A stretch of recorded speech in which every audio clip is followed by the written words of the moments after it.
Hey guys, this is Juan with the Cine-Men Movie Podcast, letting you know that this episode is brought to you by San Marcos Mexican Restaurants, located right here at 2301 Southwest 59th Street in Oklahoma City. Check them out as they have weekday specials Monday through Friday, and don't forget $5 margaritas all day Wednesday, frozen or on the rocks. It's the perfect medicine to get you over that hump day. And let Abel know that the Cine-Men Movie Podcast sent you for an extra 10% off of your order. The only restaurant of the Cine-Men Movie Podcast. You like that, old man? You want a piece of me? Do I feel like it? Well, do you, punk? Good morning, Vietnam! I love the smell of napalm in the morning. You're gonna need a bigger boat. I feel the need for speed. I wish I knew how to quit you. Love means never having to say you're sorry.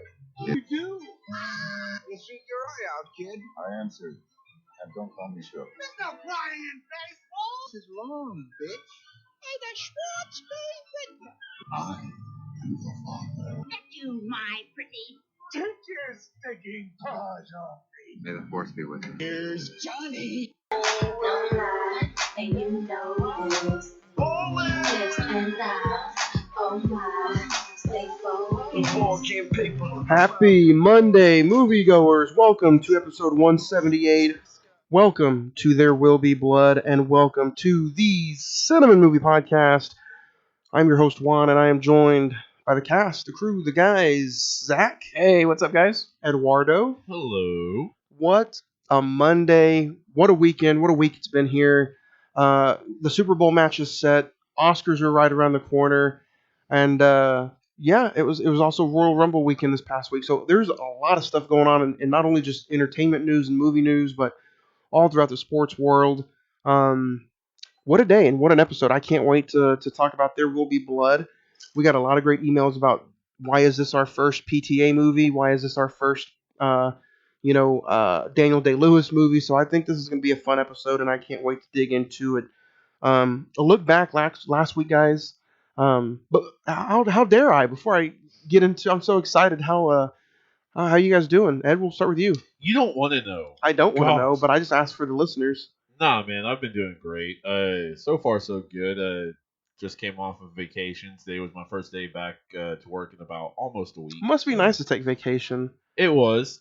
I told the listeners last week that's why you weren't here, is because you were on vacation. So because I was at a concert. We like to give vacations here at the Cine-Men Movie Podcast. So It's because I was at a concert last week. we put Craig on extended vacation. Yeah, fuck that bitch. Well, Zach, what about you? How was your weekend? Doing good. So, a little bit of everything. Have a weekend full of Movie watching, yeah. movie watching, TV show watching. A little bit of everything. A look back, guys. Last week we talked all things of Denzel Washington, the tragedy Macbeth. What an episode! Believe it or not, out of Scream, Don't Look Up, and I don't know about today. We talked another movie in January, didn't we? Scream 4. Yeah. Out of all those movies, bypassed that. out of all the movies so far that we've done, Tragedy Macbeth has been the most downloaded episode out of all 4 of those movies. Nice. That's crazy. Yeah. And the reception of that for our listeners has been mixed. Yeah. So hopefully, everybody took the time to go out and check out the Tragedy Macbeth. Even though it may not be right up your alley, I still think it was a good one-time watch to see his performance. If you guys want to hear that episode and any of our other episodes, check us out wherever you listen to podcasts at: Spotify, Anchor, Podbean, iHeartRadio, Pandora, Amazon Music, TuneIn, Stitcher, and now thanks to Prescribed Films Network, the PFPN, you can check us out on Apple Podcast. So, you guys can also listen to us on Apple Podcast. Find us on the social media, because in just 2 weeks, you're going to get the entire package of what we're giving away with the Batman giveaway. So on Valentine's Day, you will find out exactly all the things we're giving away. So follow us on the social media. The Twitter is at Cinemen405. The Instagram is one word, Cine-Men Movie Podcast. And then the Facebook is facebook.com/the Cine-Men Movie Podcast. And you'll find out everything that we're going to be giving away for the Batman giveaway, which that episode is just in a few weeks. Speaking of some giveaways and some movie theaters, Zach, you're going to talk to us about some rodeo cinema.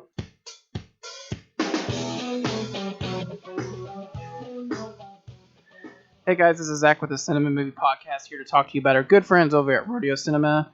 Rodeo Cinema, Oklahoma City's unique non-for-profit art house movie theater located in the Stockyards here in Oklahoma City. Great organization, great help, and also great service at the theater. Kind of like a throwback to the 40s and 30s movie theaters that used to be in the world. Currently, they don't have their full February calendar out, but right now they're showing Penelope Cruz's new movie Parallel Mothers. They're going to be showing Jimi Hendrix Music Money Madness tomorrow at 7 o'clock. And then, why it's so appropriate for February the 2nd, Groundhog Day. They're showing the Bill Murray classic all day long.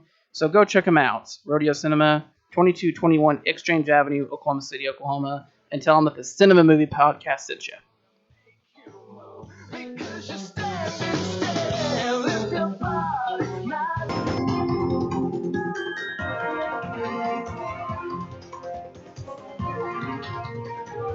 Not a lot to talk about in some entertainment or movie news.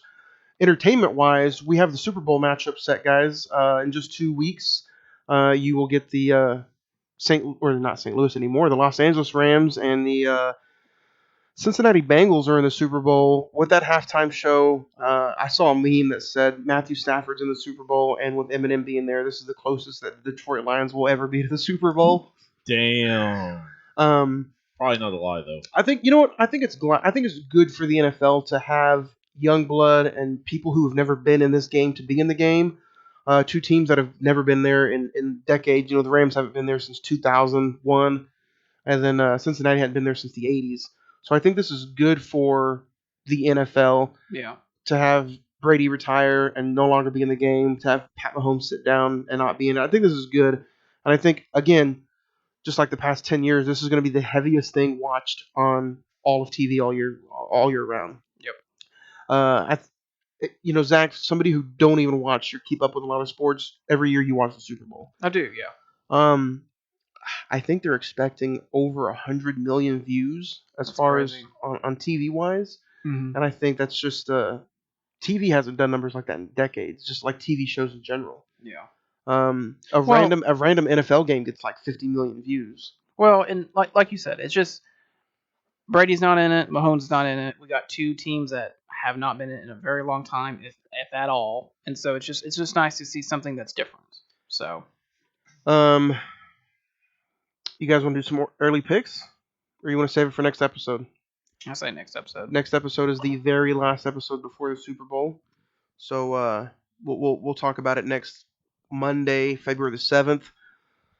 Ed, or actually, you both might like this. Jason Momoa joins the current cast of Fast 10, which starts filming in just a few short months, or some of it's already done. What do you guys think? Supposedly 10 Part 1 and 10 Part 2 is going to be the final two movies. We've seen him go to space. We've seen him, in the jungle. What else can they do? And do you think Jason Momoa is going to be a bad guy? Well, me personally, I think they have to find a way to recover from not getting Dwayne Johnson back, because he publicly said, I'm not coming back to do not 10 or 11, so I just assume this is either going to be a quote-unquote good guy that helps them out, or they just have to find a whole new character. Surely. I agree with that, to be honest. I really do. Just because, they want kind of a bigger guy that's probably about Vin Diesel's size, if not maybe a little bigger. I was going to say, do you guys think Cena's coming back, or do you think just Momoa is just a whole different... I could see them bringing Cena back, because, they're wrong. Obviously there is that feeling of kind of halfway with Paul Walker being gone for the past couple movies. Well, and then there's another thing. The final scene in 9, you get Paul They Walker's... tease him, but they don't show him. You get Paul Walker's car coming up. You get the blue GTR. So I just, I don't know if... And don't get me wrong, I didn't think 9 was the best movie, but I completely didn't shit on it like you two did. I'm just going to go ahead and call it now. 10 or 11 are Christopher Nolan time heists. This is the only way we can go past space. So, unless you get the Jurassic Park crossover, which you're wanting that. Maybe that's what Momoa is. Maybe he's like That's the post I credit to hate you so Jurassic much. World Dominion. maybe Jason Momoa is The caller of the dinosaurs. Yeah, he looks like a wild man like that. So Then Chris Pratt joins. Like, There- what's up, there you guys? go. How you doing? Um, Baloo's over here. Raptors are running with the cars. sound like a shitstorm, by the way. Uh, I mean, it's been that way. as we're so. recording today, January 31st, the Texas Chainsaw Massacre trailer dropped today, which is going to be exclusively on Netflix after February the 18th. What do you guys think? Excited? Not excited? With Candyman and Halloween being very, very successful, do you guys think that this is going to be successful, or It's a requel, right? It takes place right after the original. now? Hold on a second. I'm glad you. No, I'm asking. No, is no, it? yeah. I'm glad you brought that up because it is a requel. It takes place exactly 50 years after the first one, and they actually have. I want to see it just because Ellie Fisher's in it. I also want to see it because they have somebody who looks just like Sally. She's playing Sally in this one. And this is kind of like the Halloween 2018 story. Zach, did you watch the trailer today? Yeah. Edward, did you? I have not. So in the trailer, Sally's like, I've waited 50 years for this moment. Yeah, I know. 50 years. And I wanna just put this out there because this, we like to know some facts about movies. The first film test screening was so negative that the company that made the movie sold the rights to Netflix, and now Netflix is gonna. Damn. Yeah. That's bad. It's the writer. Well, there's a screenplay and then there's a story by. It's actually from the same guys that did Don't Breathe. Yeah. So Um, I don't know. I'm gonna watch I it don't know, because I mean- I'm a huge fan of the original movie, Yeah. and I want to see how the requel works right after this movie. So I'm interested. It's only an hour and 23 minutes. So Yeah, just like the original, it's not very long. As long as the kills are cool, the blood is gory, who knows? But I don't think it's right for you to automatically come out and to say it's gonna be shit. So Zach, is it something you might check out opening Yeah. weekend on Netflix? yeah, I'll check it out because I do think that original Texas Chainsaw is actually a very, very good film. So Edward? Yeah, I mean, honestly, since it's on Netflix, I'll definitely check it out at least. Kind of interested in it just because it can either go one of two ways, like most movies, but with this one, it's either going to piss off a lot of people or it's going to make a lot of people kind of happy. So, Yeah, I'm definitely interested in checking it out. Maybe we'll even talk about it in recent watches the Monday after. and I mean, don't wrong, it'd be a nice kind of not a revisit, but a visit to a later, because we haven't done anything about Texas Chainsaw Massacre in a while. Yeah, our first. did you guys do the original? We did or the remake? original. We Like did the our original. Fourth or fifth Yeah. episode was either one of the two was the Texas Chainsaw. The So, first, I think the fourth or fifth episode. yeah, one of the two. And then the biggest news that I'm gonna drop and kind of talk about today. If you guys have anything after that, you can bring it up. Joker 2 is greenlit and starts filming later this year. Joaquin Phoenix is back. The director is back. Martin Scorsese is still gonna write and produce some stuff. So, what do you guys think about the news of this being dropped literally weeks before Batman comes out? Do you think it's gonna have anything to do, or do you think it's still gonna be its own standalone feature? It could be kind of a cool intertwine. Oh, I'm sorry. Did you ever get to go see it, or were you still just hung up on Countdown? culo, puto. Okay. God dang, can't live that down. No, yes, I have seen it, of course. I think it'd be a cool intertwining of those two movies, if it does later on, or if that kind of does at the end of one or the other. Either way. Zach, Yeah. as far as you, it was a bonus episode for us the weekend it came out. What do you think? Do you think it's gonna intertwine, or do you think it's still gonna be its own standalone feature? And there's a lot of news talking, rumors going out there that Joaquin Phoenix Arthur is not even the real Joker. Maybe 2 will tell us Have who the another real one. Joker is. Yeah, I mean, I think that first film did a very good job of not only just kind of portraying mental health in a more accurate depiction, but it's also just a really great origin story. So, do you think this is something that you want the sequel, or do you think? I mean, the movie was so good by itself that I just hope that this sequel doesn't ruin the first one. Yeah, I mean, I personally don't think that this movie needs a sequel by any means. I mean, the movie made $1 billion at the box office. So I'm surprised the sequel. the studio hasn't greenlit it quicker. But I mean, like I said, money talks. But at the same time, if it's just as good as the original, then I won't have any complaints. So I just really hope that if there is any extra stuff in it, that it doesn't just it kind of stands alone, I guess, Yeah. because the first one was just so perfect to me that I don't want anything to ruin that first viewing. Yeah. Oh, I mean, basically, it's the writing. It all comes down to the writing because we know Joaquin Phoenix can do a wonderful job on pretty much anything that he's in. But yeah, writing is key. Craig, you what do you think? I know you weren't like the biggest fan of the Joker, but I could care less. it got reported that Joker 2 greenlit starts filming next year, later this year. It's all about the money. Which It's is all true. about the Benjamins. Because I don't think there was anything. There's nothing really you need to build on that movie with. Unless, and that's what we were talking about earlier, unless it intertwines with the Batman. That would be the only reason. Because, I mean, in the Joker, you see Bruce Wayne, but he's like 10.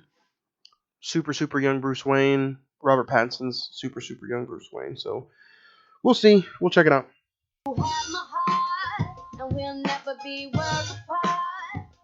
Hey everybody, this is Edward from the Cine-Men Movie Podcast. Here to tell you a little bit about CDR Electronics. It's the best place in the world to buy or sell your iPhone or Samsung phones, your games, your gaming consoles, and movies. They pay the most and they are legitimately awesome. You will love their store, their prices, their selection, and their service. Go on in and say what's up and say the Cine-Men Movie Podcast sent you. They are located at 1604 West Interstate I-240 Service Road in Oklahoma City, Oklahoma. Tell them we said what's up. Have a good one.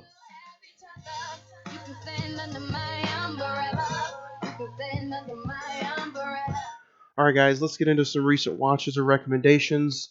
Ed, since we haven't talked to you in a little bit, do you have anything you want to recommend, or you watched anything recently? Watched a couple things recently. Basically, I'm watching There Will Be Blood, of course. Kept going on my Scrubs episodes for that matter. What season are you on? I am almost out of season 1. I think, the last 2 episodes or something like that of season 1. What are you watching it on? My phone, and then it's on Hulu for Hulu? that matter. Yeah. So yeah, definitely if you have a Hulu subscription and you haven't watched Scrubs in a while, go ahead and visit JD and Turk and all the gang. Dr. Cox and them. It's been kind of a fun actual little throwback, if you will, for that matter. It's been kind of cool. Didn't remember a lot of stuff, remembered some. So yeah. What do you recommend? You recommend Scrubs? Recommend Scrubs, and then don't get me wrong, There Will Be Blood definitely was a good movie. So yeah. I'm gonna let that lead into mine. I haven't seen that '70s show in quite a bit. Yeah. But I started season 1 a few weeks ago, and I've already binged through season 1 and season 2. Oh shit. So I'm on season 3, getting ready to start season 3, and man, I just forgot how funny and raunchy it can be. And I'm still thinking to myself, man, they got away with a lot of stuff back in 1999 and 2000. What's funny is that what is it? Jackie, Jackie, of course, she was underage at the time, and they didn't even fucking know about Mila it. Kunis. Yeah, she was underage. She lied about her shit when she. Well, she doesn't do anything naughty in the show, so that's fine. No, it's not like that, but it was just funny. And then I checked out The Collector for a recent episode of Friday the 14th podcast. You guys should go check that out. It was a really fun conversation. Pass. Ron's Gone Wrong. What's that about? It's, I guess, Ronald Weasley? in the near future, they have like bots that are like backpacks, but they're smart backpacks, and you can get on social media and all kinds of stuff like that. Honestly, it was a fun watch, but I don't think I would ever watch it again. It's probably one of the more disappointing animated movies of the year. Oh, okay, animation. Gotcha. One Night in Soho was a really good movie. Highly, highly recommended if you guys can go find it at the Redbox. Checked out The Punisher, which recently had a 4K release. There Will Be Blood. And then, if I had to recommend anything, the easiest thing to get to would probably be Ron's Gone Wrong and Last Night in Soho. Those are probably both at the Redbox. I would go out, honestly, and check out There Will Be Blood on Netflix as well. I highly recommend those. Craig, what about you? Would you check out anything recently? So recently, I actually gone onto like a more TV show. That kind Watching of seems binge. to be the thread here Trend. lately. Yeah. I've checked out and caught up on all of Demon Slayer, the anime. Oh shit! A friend of mine told me to give Euphoria another shot, and I'm all caught up on Euphoria now. Season 2 just came out on Yeah, HBO Max. it's just right? wild. Tom Holland's It's been there. still kind of weird, but it's like I don't know, it's kind of wild. So it's like entertaining. But checked out Eternals, checked out Encanto. Eternals was Let us have it. it was fine. Zach's words. It was fine. I think what it leads into will be way better than what Eternals was initially. Did you like the change from the comics to the actual movie, for that matter, of the characters, what they were from? We all barely that? heard about the fucking movie, let alone going out and watching the fucking comic. Yeah. Did you catch up? Did you watch it, Ed? I have watched most of it. If you guys want to go hear us bitch about it for 2 hours, go back and listen I to don't our. think it's a movie you can bitch about. It's definitely not one that I would. Oh, there's a lot of stuff to bitch about. Not. A lot of my positives that I took away from the movie was Salma Hayek, Angelina Jolie, Kumail Nanjiani. Everything outside of those characters were kind of just flat. I didn't like Yes, this. I didn't like the flat. Superman wannabe. Yeah. His character and the actor who portrayed him was kind of just Yeah. terrible. Same thing with Sprite. I agree. A lot of it was blah. Yeah. But at the same time, It was forgettable. Yeah, the diversity of the characters was nice, though. Oh yeah. I think that's a bright spot, the diversity of it. And the soundtrack. The soundtrack. Other I than that, it's agree. just Everything really else was forgettable. kind of flat, forgettable, but it was a decent watch. So, Would you buy it? no. There you go. I'm a Marvel guy. He'd probably buy it just to have the Marvel collection complete, but other than that, You might have probably missed not. out on the Spider-Man steelbook, but I bet you can still get the Eternal steelbook. Dude, I did miss out on it. I missed out on pre-orders. It's okay. There still might be a chance. I pre-order out on everything, and I still missed out. Yeah, I check Best Buy every day, and it still says. I had it up. It was there, and I had it in my cart for like 2 days, and It'll get you. I There's still luck though. You can go out and get the Target exclusive, maybe. oh, no, I'll find a way to get the steelbook from Best Buy. But Pay $56 for it. no. What do you recommend? Encanto? Actually, I didn't even really care for Encanto. The soundtrack's catchy. I thought the movie was just kind of like here and done. It was very quick. I don't think there was. I don't know. It was forgettable for me.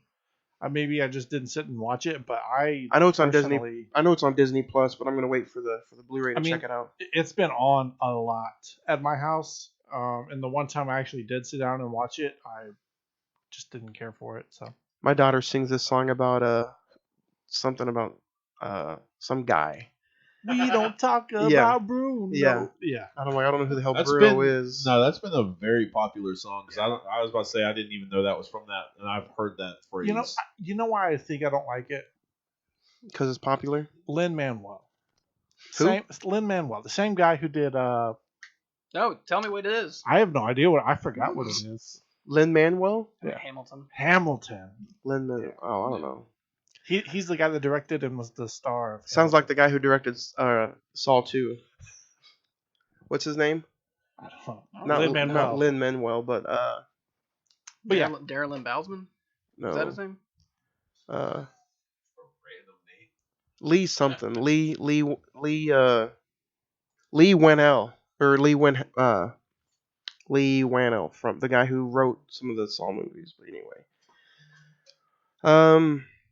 this went into a whole nother conversation. Craig, you brought up Encanto. That's what you wouldn't even recommend Eternals. Would you recommend Demon Catcher? Demon Slayer. Demon for sure. Slayer. Yeah. Shit's lit. I thought you said Demon Catcher. But yeah, I mean that's pretty much what I've been doing. Watching the NFL playoffs, playing Apex, grind to diamond. You know what I'm saying? Grind to diamond. Apex.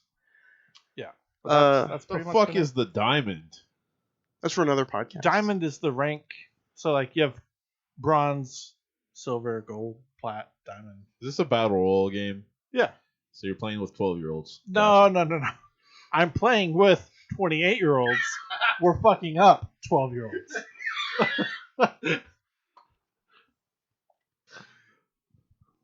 Zach, do you have anything you want to mention as far as recent watches go? Yeah, honestly, we're getting ready for our big 2021 review episode. So How I've just big been is it? been watching a lot of movies. The girth is real. Probably one, definitely. I was just gonna watch an hour of it, but just like after I started watching, I couldn't stop watching it. Was No Time to Die. I thought the rewatch was very, very good. So I'd probably agree with that, to be honest. For real. And then check out There Will Be Blood. There Will Be Blood. Yep. So what would you recommend?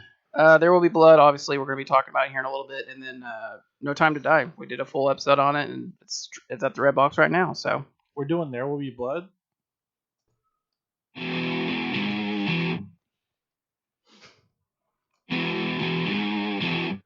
Zach, you have a few things that we might not have known about There Will Be Blood. yeah. So every Wednesday night, during editing, director Paul Thomas Anderson and company would have just steak and straight vodka for dinner to keep in the mentality of Daniel Plainview. Daniel Day-Lewis accepted the role of Daniel Plainview as he had been a fan of PTA's previous film Punch Drunk Love, Adam Sandler joins. According to producer Joanne Saylor, the film might not even have been at all if Daniel Day-Lewis had declined the role to be in the movie. PTA told Entertainment Weekly that the fake oil used throughout the movie included, quote unquote, the stuff that is put in the chocolate milkshakes at McDonald's. And this is the first PTA film not to feature Philip Seymour Hoffman, the only one before the actor's death in 2014. Here's Johnny. Hi, I'm Chucky. Hey guys, don't forget to check out Friday the 14th podcast this week as we're doing the UHD underrated horror discoveries. This week we're talking It Follows, the movie that Ed loves so much about the haunted STD kind of. It was my pick, so if you guys want to check it out, go for it. I think this is a movie that is really, really underrated, and it'll be a fun conversation. So we just got done talking about The Collector as well. Really, really gruesome horror movie. So if you guys like horror movies, check them out. Every Wednesday, they talk a different horror movie. Follow them on the social media at Friday the 14th podcast. And yeah, so go check them out. Fun group of guys. Love talking horror movies. Join the bad guy, Nick H.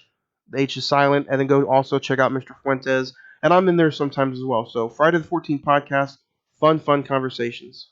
And I'm your friend to the end. Heidi ho. What you down here with me? You belong down. Like scary. Uh-huh. What's your favorite scary movie?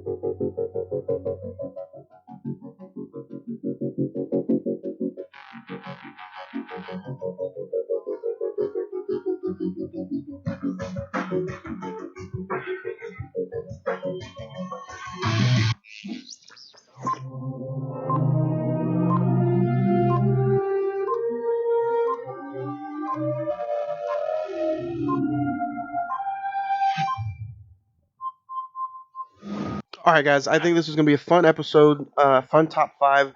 This week in the top five segment, we are talking our top five movies from 2007. And what a year! You know what? Going back and looking at some of these movies, I was like, oh, There Will Be Blood. So let's talk movies from 2007. And there's a lot of really, really good, solid movies in here. So before we get started, does anybody have any honorable mentions they want to get off their chest? Edward? Just one. Edward? Yeah. Okay. No Country for Old Men. Okay. Craig? You have any honorable mentions? Zach, do you have any? Yeah, Harry Potter and the Order of the Phoenix, I Am Legend, and Disturbia. Disturbia. Nice. I have just a few. I'm going to rapid fire through mine. 300, and then my official honorable mention is going to be Denzel Washington's American Gangster. So. 5. Craig, since you had no honorable mentions, we're going to leave you out and say, fuck you, go home. No. I'll start off. I'll start off with my number 5. Number 5 for me is going to be a movie that I really didn't know where to put this, whether it should be high, low, or just not even on it. But rewatching it a few weeks ago or a few months ago, uh, it probably honestly even could have been last year. I don't remember, but I did rewatch this recently, and it hit me really, really smack dab in the feels. That's Juno. Starring Elliot Page, Michael Cera, Jennifer Gardner, Jason Bateman, directed by Jason Rittman. This movie just kind of hits you in all different aspects. It's really, really quick too. It's only like an hour and 30 minutes. Um, and you know what? Dealing with some of the stuff that you see these teenagers go through, supposedly, and Michael Cera had just got done doing, I think, Superbad in that same year. So in that same year, he has Juno and Superbad. I think Juno gets overlooked a lot because of Superbad, even though it's a completely different movie and completely different comedy. Yeah. I think Juno is kind of an unforgotten film from that year. So number 5 for me is Juno. Zach, what about you? What do you got at number 5, sir? Both of those have cult followings, so Oh, both yeah. of them really do. Number 5 for me is one that really I forgot even came out this year, and it's kind of like you could really call it a throwaway film, but it does have a lot of. It's a dramedy, comedy, and dramedy at the same time. The Bucket List with Jack Nicholson and Morgan Freeman. Damn good. Good movie. Great chemistry between Nicholson and Freeman, and just one of those things where if you only have so much time left, you kind of start thinking about your own life and what would you want to do, before you kick the bucket. So number 5 is The Bucket List. Nice. Edward, sir, what about you? What's number 5 for you? Some people might not like this one. Some people might get pissed off that I put it above my HM, but this is my opinion. Jackass 2.5, man. I'm more upset that you even put No Country for Old Men in your honorable mention because how much shit you gave it. I think it's a good. He will never live. You know what we're getting him for his birthday, right? A Blu-ray of No Country for Old Men. A T-shirt. There you go. Put that on a T-shirt. Yeah. But yeah, Jackass 2.5. I mean, the hilarity continues. Just a bunch more, dumbass stunts. Some of the stuff they probably didn't put in Jackass 2 or 1 for that matter combined and all that. It's been a little bit since I've seen it, but yeah, I personally can't wait for Jackass Forever. So it was just like, this is perfect. Comes out this Friday. I know, man. I'm fucking ready. Johnny Knoxville was just in the Royal Rumble match too. Yeah, and him and the Steve-O, probably a couple others got pretty fucked up for it, so they need to chill for a little bit. I saw a YouTube video of Brock Lesnar throwing Wee Man across a dinner table. Dude, I seen the Yeah. same. I was like, holy shit. That's a big dude versus a very different sized man. So yeah. Craig, what about you? What do you got at number 5? Number 5 for me is going to be Will Smith's I Am Legend. Great movie. Great movie. CGI kind of lacks a little bit, but for a movie of that time, I think it kind of pushed the boundaries. Definitely will make you cry during a couple scenes. Yeah, for sure. The dog, the losing of the family, just that whole atmosphere of thinking you're alone, not really knowing who else is out there, losing your best friend and the dog. So in the scene where he has the mannequin right before the dog is bit by the feral dogs or whatever, did anybody else have to rewind that scene to see if the mannequin actually turned its face and seen it turn its face or whatever? Did anybody else have to? No. Because I did a couple times. So I was like, did I really see this? Yeah, that shit was weird back then. I heard it was one of the vampires turning the mannequin's head just so Will Smith got off guard for just a minute.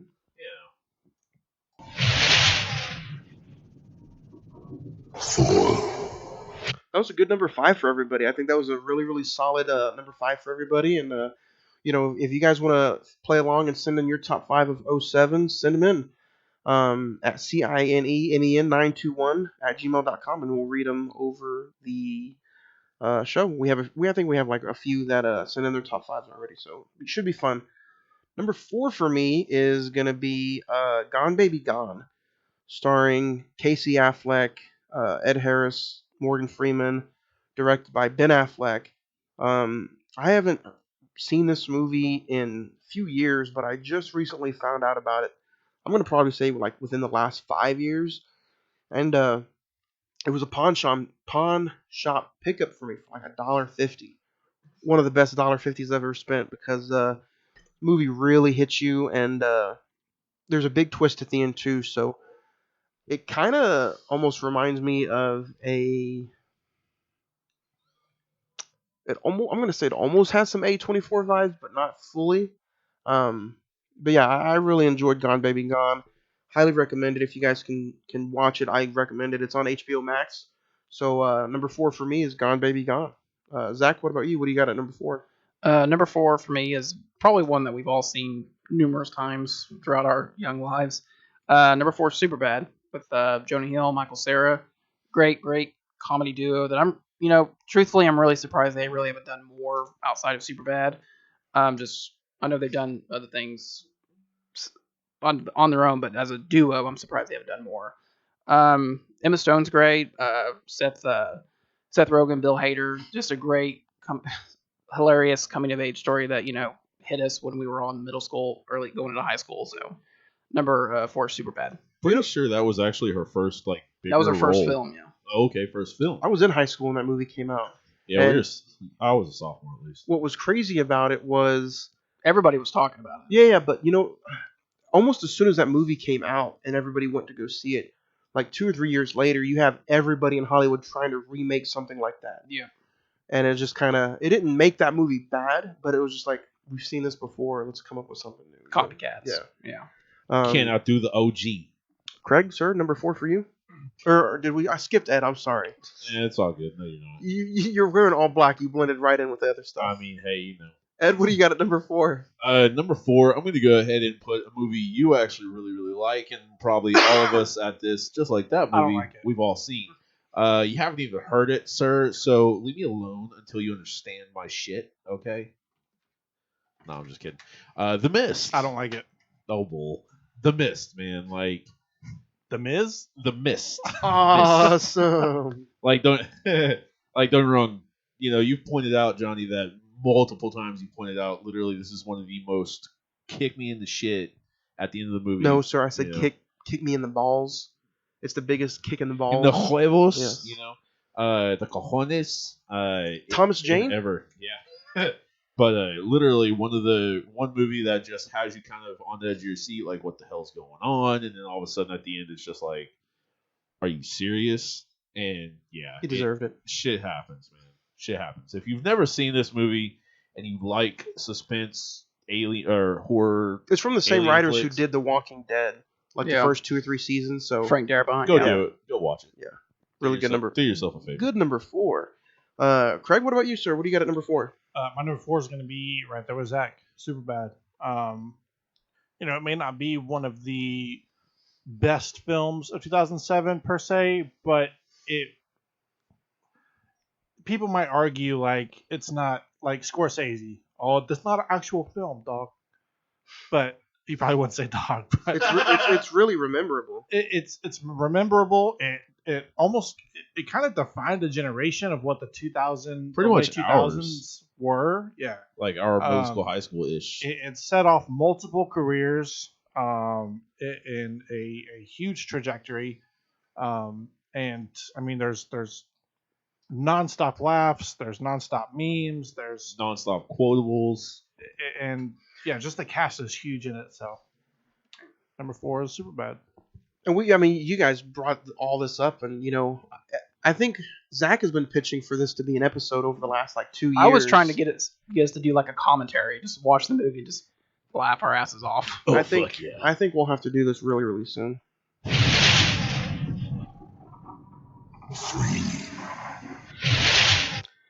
Number 3, and just to bring it up again, a lot of emailers, talk about recent watches and they adore the top 5. A lot of the ideas as far as what to do next come from both recent watches and top 5s. A lot of our episodes, were spawned and birthed because of some of these segments. So it's real fun talking about some of these movies, and we get into such a fun conversation about a movie from the top 5 that we're like, hey, what if we just talked about it for another 2 hours one day? Number 3, man, we're getting down to the nitty gritty. Number 3 for me is going to be, I really have a hard time on where to put this. I'm really, really serious about like when it comes to these next three films. I don't know where to put them, but I think I'm just gonna out of nowhere change it right now. Shit, son. Last minute switch up. Last minute switch up. Number 3 for me is going to be No Country for Old Men. Tommy Lee Jones, Javier Bardem, Josh Brolin. We had this, we did a full episode on this last year. Really, really fun conversation. I gave it a 10. You can check it out on HBO Max, but I gave it a 7. it was literally about to be my number 1 up until 30 seconds ago. But number 3 for me is No Country for Old Men. So Until he heard us talk about Superbad. So. Yeah. Oh, shit. honestly, not the case, to be honest with you. So it's not even on my list. That's all right. But number 3 for you, young Zachary Dinks. Number 3 for me is a remake of an old Western. 310 to Yuma with Russell Crowe and Christian Bale. Ben Foster's in it. Logan Lerman. Just a great, if you're not into Westerns, I think that's really one that you could really just sit down and just like truly, truly enjoy. It's kind of like I think it's the same story as the original, beat it with a lot more Western violence and 2 great performances with Russell Crowe and Christian Bale. Directed by James Mangold, who did Logan. He's going to do the new Indiana Jones, Ford versus Ferrari. Just a great, one of the better Westerns that came out at that time period. So I'm really surprised Steven Spielberg's not doing the new Indiana Jones. well, After Kingdom of the Crystal Skull. So number 3 is a 310 to Yuma. 310. That's a good movie, by the way. Edward, number 3 for you. Number 3, everybody probably knew I'd have this at least 1 point on my list. Harry Potter and the Order of the Phoenix. Simple as that. I mean, I could go on and on and on. Oh, we know. So, yeah, go ahead and go to... Yeah, that's my number 3, though. And we're going to do the second one, Chamber of Secrets, in May, right around for young Edward's birthday. It's been like a year and a half So, I know, right? between the first one. We're spreading this bitch out, okay? Craig, sir, what do you have at number 3? Number 2 for me is Emotional damage. emotional. I was watching the video of where that meme came from, and I had no idea what he was talking about like GTA deaths. Yeah. Anyways, number 3 for me is going to be 300. Number 300 at 3? Yeah, I was going to do Shrek the Third. Oh, that's funny. No, 300, massive hit in the year 2007. I mean, when I went to Southeast, the mascot was Spartans, and everybody was doing that. Like, It would be nice to 3-4 see years what later. the highest grossing film of 07 would be. And just the cast, the epic scale of what that movie was, the quotes again, Epic. King Leonidas. Another movie that Oh. Guess. What was the highest grossing film? Harry Potter. Nope. 300. There Will Be Blood. No. That'd be funny. See that Transformers. Nope. Juno. Nope. Superbad. Nope. We're probably never gonna guess this. I then. Am Legend. Nope. Which kind of surprised me. This is number 1. American, Gangster. Gangster. Nope. Eastern Promises. No. No Country for Old Jackass Men. 2.5. No. That would have been None of the funny. hysterical. No, number 1 highest grossing film of 2007 is Pirates of the Caribbean at World's End. I forgot that even came out Kind of that makes year. sense. So At World's You End. you and Amber Heard forgot that came out that year. Is that the one that started the trend without? It's at World's End. It's the third one. No, but there was the one that started it without Keira Knightley. Is that the one? no, I think- she's in that one. Is she? That's the I fourth think one. that's her. Yeah. That's the one where like it's the big battle on the scene. They're going like in the vortex. In the whirlpool. Yeah. Those are great movies. They are. They're, The first one just came out on 4K. but anyways, 300 is my number 3. 300 is good. This is a fun number 5. I can't top 5. I can't wait to get into the final 2. Number 2. Here it is. Number 2 for me is going to be Reign Over Me. Adam Sandler, Don Cheadle, Jada Pinkett Smith, Liv Tyler. This is one of his first second. This is his second like serious acting role, and Nobody ever talks about that movie nobody anymore. does talk about it. But I think even out of Uncut Gems, he gives a better performance in this movie than Uncut Gems. And I think nobody talks about it. Nobody mentioned any about it during this year that it came out. He plays a family man and pretty much loses his entire family uh, during 9/11. Like he loses his daughter, his dog, his wife, and then he meets up and finds his old college roommate. And his college roommate sees what's wrong with him, and he tries to make everything better. So really, really touching, emotional movie. One of my favorite Adam Sandler movies. It's been a while since I've seen it, but I would like to rewatch that one. Yeah. I do remember it being good. Really, really fun movie. So go check it out. Number 2 for me. Zach, what do you have at number 2? Number 2 for me, one that probably in the grand scheme of things, plot-wise, probably should not work, but it really does, and it's probably, you can make an argument, it's probably one of the best of that company's films, is Ratatouille. Number 2, Ratatouille, a rat wanting to be a professional 5-star chef in Paris. Sounds like half the chefs here in Oklahoma City. Basically. Just beautiful animation, great story, great voice work. That's another that's another Disney movie that just hardly gets talked about anymore. Yeah. And I think that's another like underrated Pixar film. Yeah, I think we talked about it a lot on our Pixar episode. I don't think it's like that movie's fault. I just think there's been so many good ones that are like it's not a forgettable movie. I just think the basis of the film kind of sets it below some of the others. But it's different too. Like I enjoy that movie way more than I enjoyed Incredibles 2, Finding Dory. Yeah. The original ideas are the better ones. Yeah. One, it was that movie came out summer of 2007. It was stacked. I think it came out between like Transformers and Live Free or Die Hard and Pirates of the Caribbean and all them. So it was just, I think one that it made money, but it just one that, when you think about Pixar, that's not the first you think of. So, but it's on Disney Plus, so definitely go check it out. Nice. Edward, sir, what do you have at number 2? Number 2 actually has a lot of the actors and actresses from number 3, for that matter. I'm talking about Sweeney Todd, the Demon Barber of Fleet Street. Gotta love this movie. It's gory. It's chaotic. It has a bunch of different antics in it. It's got Tim Burton. Johnny Depp got nominated for an Oscar. Johnny Depp, Tim Burton, Amber Alan Heard. Rickman. Yeah, she was probably one of those dead bodies in the cellar. Got burnt up and chewed in the meat pies. But yeah, who doesn't like a good old meat pie? Got a hell of a better actress, Helena Bonham Carter, in it. So there is that. But yeah, a lot of people from Harry Potter world go into this movie, as well as different things. And it's musical. One of my favorite musicals too. Nice. So, yeah. Fun fact: never seen it. Huh? It might be Damn, you're one I have to check out sometime. It just never appealed to me. Dude, Johnny you Depp. should though. It's fucking cool. Nominated for Best Actor that year. I was like, he's a barber and he kills people, dog. And they sing? No. It's like Sasha- Jeepers Creepers. Sacha Baron Cohen's in it too. Oh yeah. Yeah. It's very nice. Uh, Just pops out his Borat. Greg, sir, what do you got at number 2? Number 2 for me is going to be No Country for Old Men.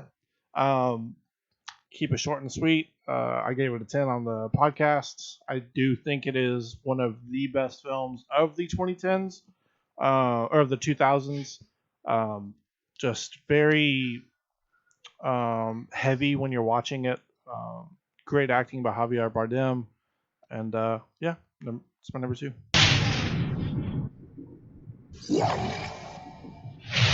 Our favorite movie from the year 2007. This one might come to shock, but I've talked about it a few times here on this podcast. Number 1 for me is going to be Alpha Dog. Alpha Dog from 2007. Starring Emily Hirsch, Justin Timberlake, Anton Yelchin, Bruce Willis.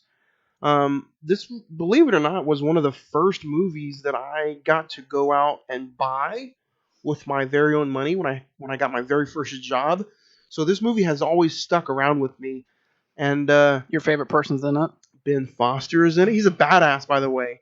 Ben Foster plays the brother of Anton, Zach. He plays Zach's brother. And a short, really a short meaning of the movie. Zach gets abducted by the guys who fuck over that owe Ben Foster money. Ben Foster fucks him up, makes him look like a bitch at his own party. So what better way to get after him than taking his brother? So Johnny and Justin Timberlake, they go and capture You Zach. sound like you're describing our lives. Yeah. So it's a really, really interesting movie. It always has kind of just stuck on me ever since. You guys can check it out on Prime. Alpha Dog is just it's a 2 hour movie, but it just hits you in all different feels. You laugh, you cry. It's a thriller. It's a biography. It's a gangster flick kind of. But this is a movie like The Mist, where at the end of the movie it just kicks you in the balls, and you just every time I watch it, I sit there and I just contemplate life and twiddle my thumbs like 10 minutes after I watch it. I'm like, God damn. It's one of those kind of movies. So, and that's why it is my number one. The rewatchability is super, super amazing to me, and I think about it every single time I watch it. And I think that's what a good movie should do.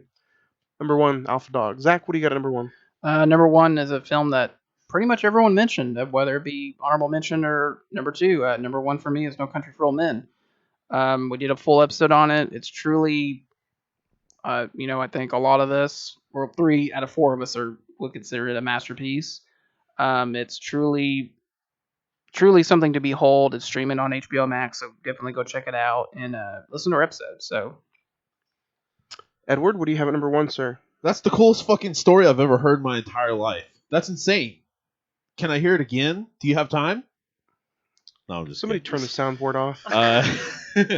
If you know what that quote's from, my favorite movie from 2007 is Superbad. Simple as that, I mean, there's multiple quotes you can say from this damn movie to be a dumbass and just, have fun with it. The fact they get high in the movie that entices you. Hell yeah! No, not really. It was the Goldschlager, obviously. The Gold Dong? What? This motherfucker not even listening. The Goldschlager. Goldschlager. Oh.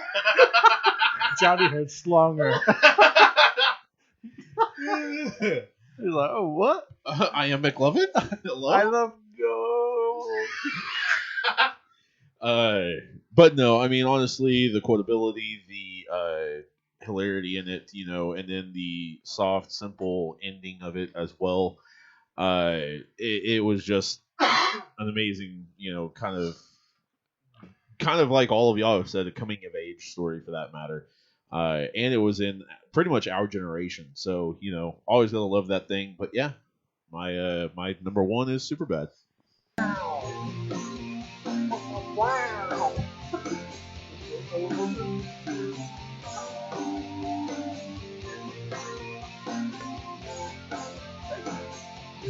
All right, guys, don't forget this episode is also brought to you by OKC Soda Company. I fucking crashed and burned, guys. I'm sorry. Craig, you still have your number one to let everybody know about. Disclaimer. Well, it's the song you were playing. Transformers is my number one. See, I knew there was some kind of mix in there. Yeah. No, it's. I remember going to see this on July 4th. That's the day it came out. You're sorry. Transformers. The first Transformers is epic, dude. It's an all-time classic. I don't care what you say. It's a good movie. Better than Harry Potter that came out that year. I mean, the cast was great. The movie was great. This is truly one of the better comic book adaptations for a film. Comic book, cartoon, movie adaptations. I think it's an all-timer. The series does kind of fade towards the end, but and it's super funny. The cast, everybody who plays the mom, the dad, even whatchamacallit, even John Turturro's in it. I think it's just a fun movie too. And rest in peace, Bernie Mac. Shia LaBeouf. Mac. Oh, Shia LaBeouf is still alive. The Collector. Ugh. I was like, what the fuck? The conductor fool. Yeah. But yeah, rest in peace, Bernie Mac. He was epic in that movie. A legend. Bernie Mac was in Transformers? Yeah, What was he doing? he was a car salesman. Oh, yeah. I thought he was like one of the voices or I'll something. beat your head with a rock, bitch. Okay, yeah. The one who sold him Bumblebee. Yeah, Yeah. man. See, that's how long it's been. I gotta go revisit those movies. Maybe that one at least. That's a classic. But yeah. A fun top 5, even though we kind of forgot about Craig. But you That's okay. made it up Yeah. with an awesome number 1. So, The music played into it. We had a funny little car crash joke. So yeah. Pretty fun. car crashes. Speaking of car crashes, go check out OKC Soda Company. It's the only soda for the Cine-Men Movie Podcast, the craft soda company of Oklahoma, with super unique flavors: strawberry milkshake, blueberry, orange cream soda. Check them out locally in your local Homeland stores right here in Oklahoma City, or visit them online at okcsodacompany.com. It's the only soda beverage of the Cine-Men Movie Podcast. All right, guys, before we get into the movie review, we are going to talk a little limelight and show and shine some limelight on the director, one Paul Thomas Anderson, or a lot of you film fans out there know him as PTA. Zach, let's go over some of his filmography. It's a segment that we started at the beginning of the year where we're just going to put a little limelight on the director before we review his movie. Yeah.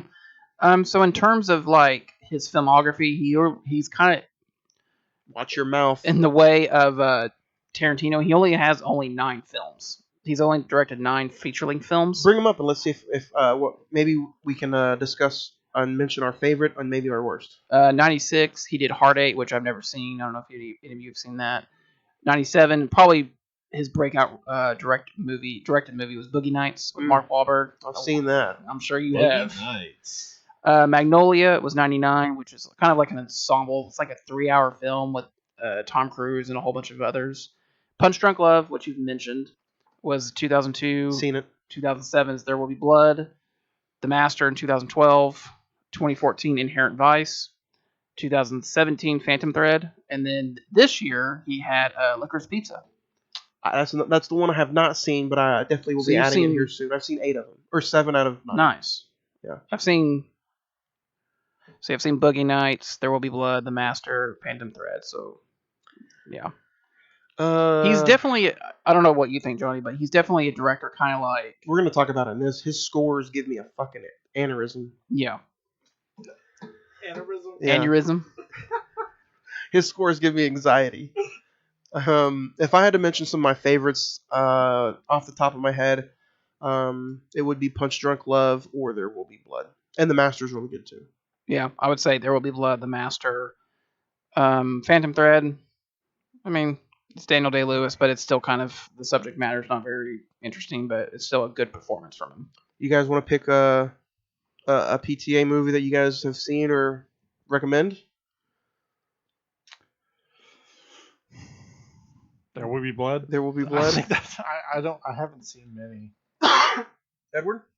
Right off the top of my head, I wouldn't. Boogie Nights? I mean, I've seen Boogie Nights. I've seen There Will Be Blood now, of course.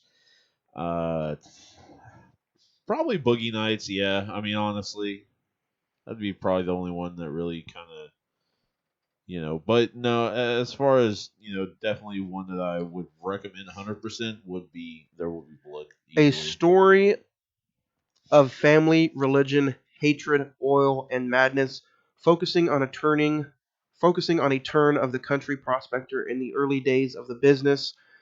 Today we are talking about There Will Be Blood, starring the great Daniel Day-Lewis, Paul Dano, and then really some off-the-wall, no-name actors, directed by Paul Thomas Anderson, written for the screenplay by Paul Thomas Anderson, based off of the book Oil by Upton Sinclair.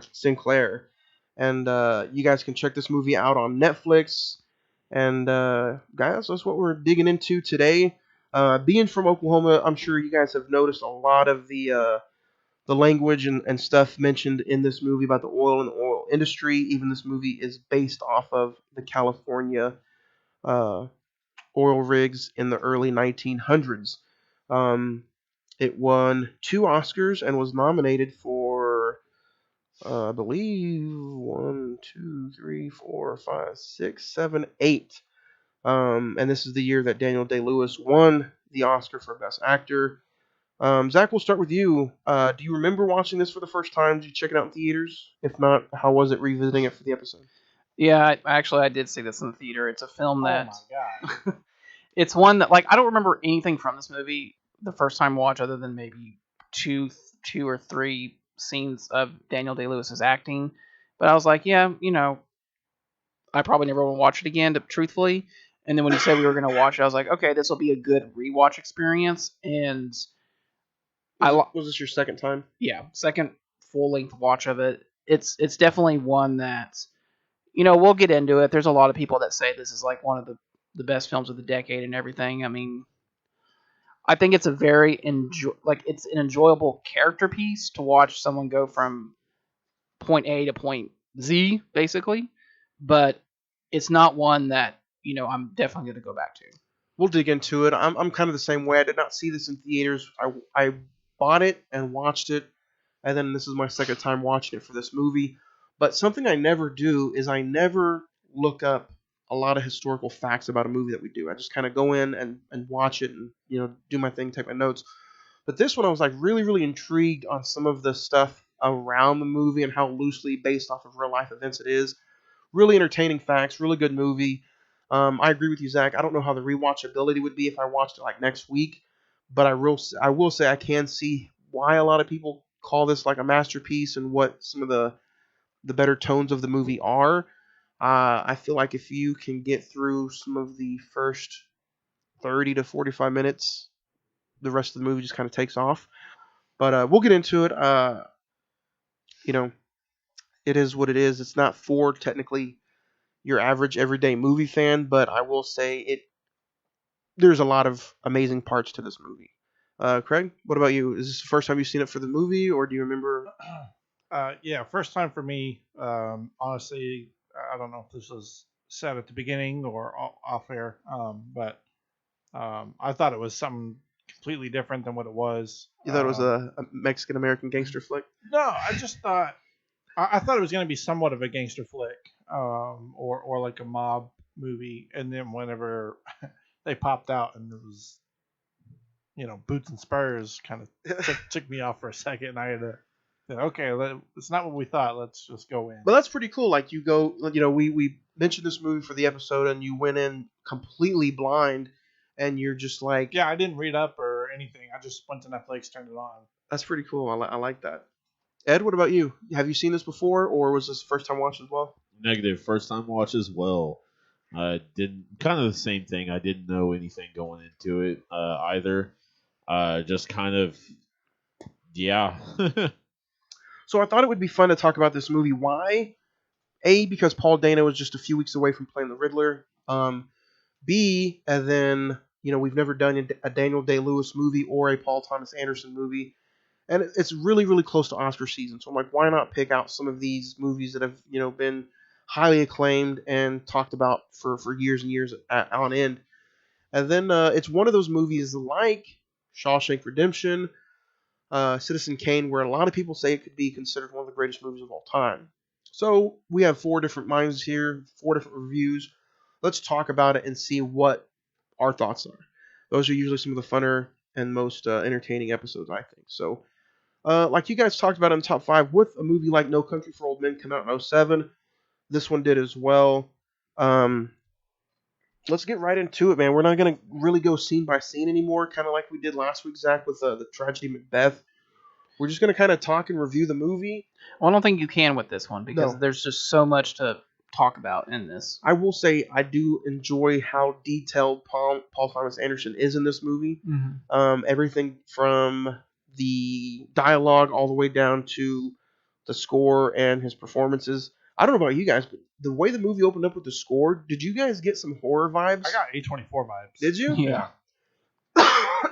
Just the way the music was very eerie, very violin-y, or strings, I guess you would say. Stringy. But yeah, I was waiting for like somebody to get offed immediately. And somebody does about 15 minutes into it. But but due to an accident. What did you guys think of that accident? And a lot of people are like, I can't see why this movie is rated R, other than like when someone dies, they go out bad. yeah. Yeah. So The literally, brutality it's of in the the title. situation, There yeah. will be blood. It may not be a bloody film, but when you see blood, you see it. Yeah. And I think it also deals with more of like the mindset and hostility of that type of work back in the day. And it's a real simple story. I like how Paul Thomas Anderson just puts it together, and he's like, it's simple. It's about greed, capitalism. You can almost say religion, and you can almost say. You can almost say it is about religion as well. I said religion, and then you could almost say it's about maybe, if you want to say politics. I think Daniel Day-Lewis's character in this movie, who he plays, Daniel Plainview, he does a lot of politicking for himself. Well, he uses a lot of rhetoric for that matter. It may not be rhetoric for a politician standpoint, but it's rhetoric for business standpoint. Because, I mean, honestly, a lot of the different little ways he speaks, as well as the different tones he uses and different matters he goes into, literally is a politician kind of politicking his way onto jobs. I mean, it's earning him jobs, contracts, customers, basically, all in all. Because this is, I mean, call it good, bad. It's kind of your opinion on that for that matter, but that's kind of a small blueprint of how you earn customers for that matter. I'm not saying it's a great thing to just down other businesses and shit like that, but But he knows what he's doing. He knows that he's good, and he knows that he's worth the money. Yeah, exactly. Even before we even get to like the actual oil and him trying to like take over this little town, we open up the movie and it threw me off for a loop for a second because he's down in the hole in the middle of the desert. He's mining for silver and gold, I guess you could say. He's probably a prospector from like the gold rush, the California gold rush. But the thing that's insane about this, like the first 15-20 minutes of this, it's silent. It's a silent movie. I don't think he doesn't start off in California, does he? No. I'm saying like he's just like in the middle of the job, just trying to get silver. But what I'm saying is like it threw me off for a loop because I thought this was about oil, like him trying to get a whole bunch of oil and make money. But in the beginning, he's a prospector, and so but when he tries to lights some dynamite and goes back in and the ladder breaks and he fucking breaks his leg on the way down. I was like, oh wow, like I'd be dead. And he like climbed, like literally heaves himself out. Yeah, Batman himself out and like crawls all the way back to town. And like there's this like great, the camera pans up and you just see like the wilderness and like how far he has to go. It's just like wow. Well, I mean, and then you see them starting to melt the product to see what all comes out of it. And he's just laying there with wooden splints on the side of his leg. Well, it shows you the pure determination and ambition this guy has.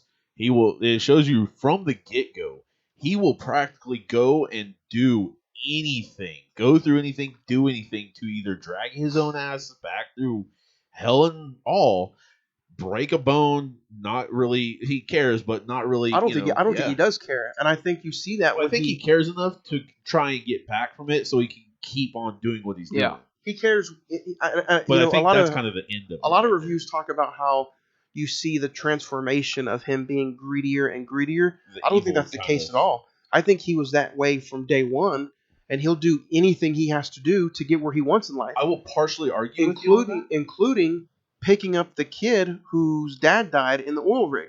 And he's already like, you know what, I'm going to take this kid with me, and he's going to be my cute baby face to help me sell land or buy land. And we're jumping way to the end, but the bastard from the basket scene, he says it outright. You're just a pretty face for me to get land. Yeah, but he didn't care about that kid at all. But I don't know, dude. Like, because I think he did to a point. Yes, but as there's a lot of narcissistic draws to him for that matter. And the only reason a minute ago I said that I will argue with you on that is I think during he has his ambition here at one point at like a 3 out of 10, but as he goes along and sees, I'm successful, it goes from like a 3 to a 7 to a 9 to a 12. Right. But that does. I mean, he's still I just think he sees higher and higher. Is like, he gets okay. worse, Yeah. but he's still really a ruthless bastard at the Oh, beginning of the yeah. movie. I think he has those traits, but I think underneath it all, he really did want to love the kid and do everything for the kid, but everything just kind of takes a hold of him. It's like that evil is always just pulling at him, and Because I do think when he first introduces himself and HW to the town, I think that speech was mostly heartfelt for that matter, as in he does view HW as his own. well, not only just his own, but his way to progress into the future beyond even his life. For Did that anybody? matter, But at the same time, when he's not really, when he becomes kind of half useless, he's like, okay, this kid's not going to do too much. Did it for say me. what HW meant? What stood for? Like, I don't know. I think Henry was his first name. Henry was the brother that came into play. Okay, so Yeah. there you go. I think they always just called him HW. I don't think they ever really said. I was about to say, supposedly, yeah. from what I've seen in some of the interviews, is Daniel Day-Lewis. It's never said on screen, but he made up of how ruthless his character is. That HW stood for human work, Holy and he was God. he was literally using that kid to just work. Whether it's true or not, that's comes from Daniel Damn. Day-Lewis. So. that's funny. And he's a method actor, so he really wants to be that character. Oh for yeah, that time. let's talk about him for a minute because I mean I honestly don't know when we'll talk about him again, and it's taken 4 years to talk about him to this point. What did you guys think of? This is probably you guys' first movie with Daniel Day-Lewis. Yep. And this is a movie where he's in almost every single fucking scene. Mm-hmm. What did you guys think of just going in and just watching him go to work? He is one of those method actors that literally, I was talking to Ed about this, when he played Lincoln, he dressed up as Abe Lincoln every single day, going to the bank. And see, that's what I was about to talk about right there, because literally this is what reminded me of it. And I was kind of like, okay, I was like, if I'm not mistaken, Johnny told me about this dude literally living life trying to be Lincoln as close as he could, literally. And I'm just like, I can't get some of the screenshots of some of the photos I've seen of the movie Lincoln, from that matter, from my mind. I'm like, this is probably what he looked like, what Lincoln may have looked like before he got to grow out the beard and all that stuff.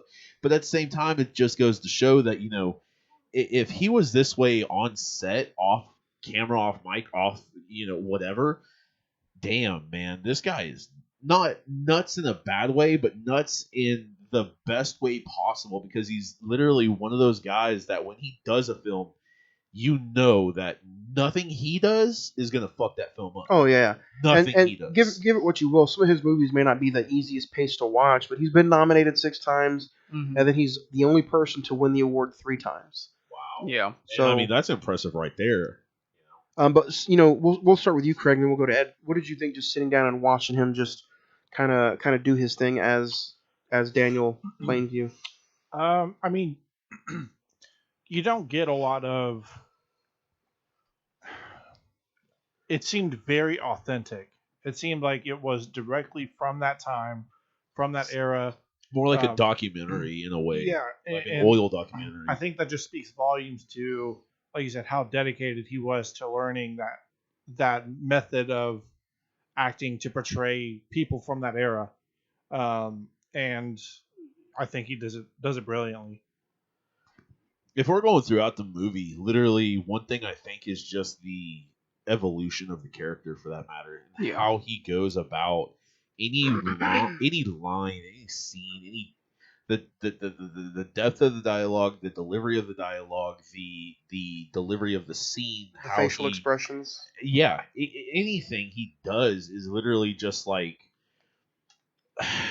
an in-depth look at how he thinks this character, mixed with the director, of course, and all that good stuff. But at the same time, it's just kind of him bringing to life, this is what I think you're talking about. So, and it kind of they're 2 completely different movies, but I want to sit here and just kind of how it reminded me of Macbeth. How Macbeth will do any and everything to get his power and his greed, and almost the same thing in this movie. Yeah. Daniel will do anything to get his power, stay where he's at, and then he don't care who he has to kill along the way. Yeah. Kill or do. Or even get killed, for that matter. They forced him to, quote unquote, get baptized. That's an incredible scene. What did you guys think of the first quote unquote death how the accident happens and the big thing just comes and splashes the dude. Well, I mean, don't get me wrong. Some of that happens, and I don't know of the most recent time, but even to Oh yeah, I to mean it these happens a this lot. decade. But what did you guys think as far as just When it initially Brutal. happened, Yeah. I thought he was going to say, because he was asking, he's like, does he have any family? Does he have any kids? I thought he was going to say, leave him. Yeah. I thought he was going to say, get his, and that's why I thought he was putting his stuff in the chest, because I thought he was going to take all the stuff, kind of set it to the side, keep it for himself, and then just about him. basically forget about him. But pulling him out, you saw kind of just how damaged the body was. What'd you guys think of the oil baptism kind of thing, where they kind of just, it wasn't really a baptism, but it was just the gracing, the Lion King symbol almost over the baby's head with the oil. Honestly, the one scene that sticks out to me, and I know this is I don't remember the exact timing in this moment, but where the first oil derrick blows up, and oil's just It's about Explodes out of the halfway ground. in the movie.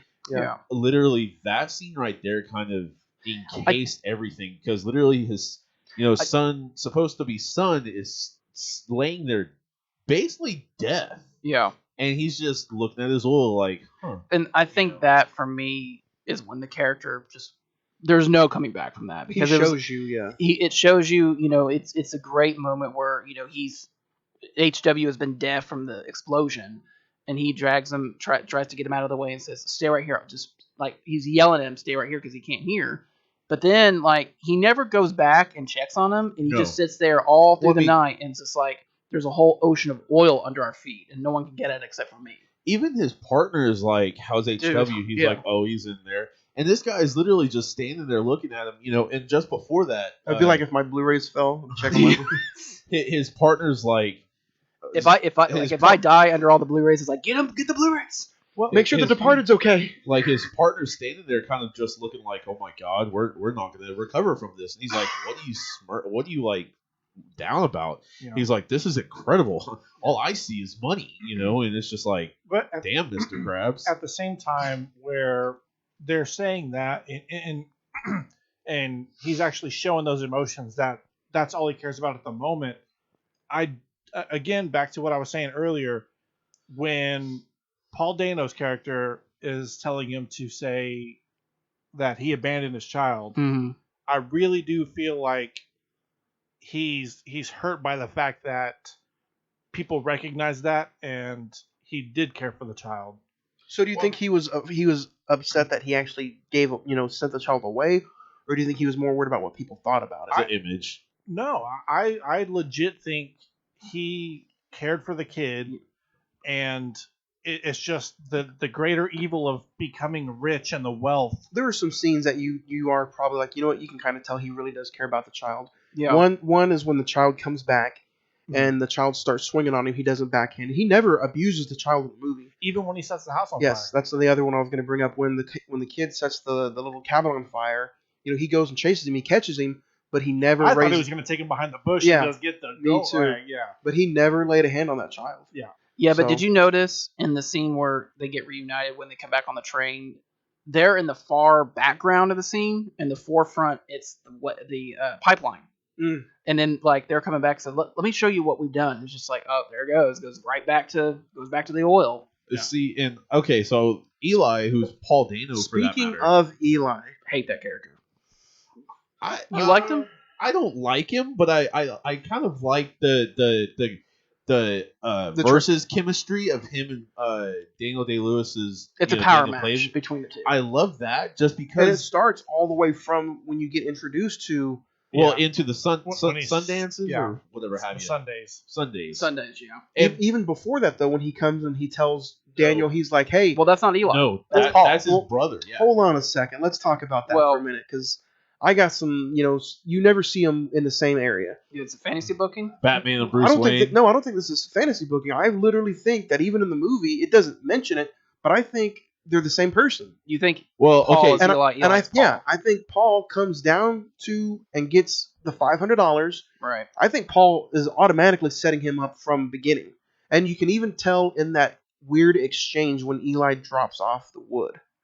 Well, and there's also the fact where I think they're the same person. He starts hitting the dad in the house. Yeah. And he's like, "Your son did this. Yeah. Your son did this." And it's like, bro, it was you. Yeah, And so I do think I think they're the same person. I do think it was something, mentally Almost like a going on, split a thing. split personality Yeah. where he knew what he was doing and he had plans to do it, but he also maybe not split, but a double life type thing. Yeah. Yeah. Because literally, the rift starts right at the christening of the first Derek, for that matter. Because he's like, I want you to introduce me, son of my shepherd of this land, da da da da, and I'll bless the Derek, and we'll go, or bless the oil thing, and we'll go from there. He's like, Derek, and then he brings up the daughter Mary because he hears that she's been abused by her Her family. dad. Yeah, Yep. her dad, for that matter. And he brings up her, says some of the same shit, and may God bless this Derek, Well, amen, kind of thing. That's And it's another just thing. like, You never see the oh, dad shit. really touch her. But I'm almost It's Eli. yeah, It's gotta be yeah. Eli. I'm almost thinking the same thing. Because It's she won't Eli. pray, Yeah, so. it's Eli doing the Because you abusing. don't see the dad really hardcore about the religious even the faith. even the dad is honestly at the dinner's tables a little frightened and scared of. Oh yeah. Paul. Well, I mean, in just the same scene that Craig was talking about, you could tell who has the power in that family, who has the actual aggression in that family, for that matter. You can tell easily. Well, I mean, that dinner scene after, like, he gets slapped around by Daniel in the mud, he's just, like, still laying there in all his filth, and he's just like, it was you that let this man, and he climbs over the table and starts beating on his dad. It was just like, wow, this guy's, like, That's crazy. in front of everybody. Yeah. What'd you guys think? At an hour in, you get the church scene where he's taking the evil out of that old lady and just Yeah. pushing it out. And Daniel's Well, sitting there going like, wow. What I- a show! I think I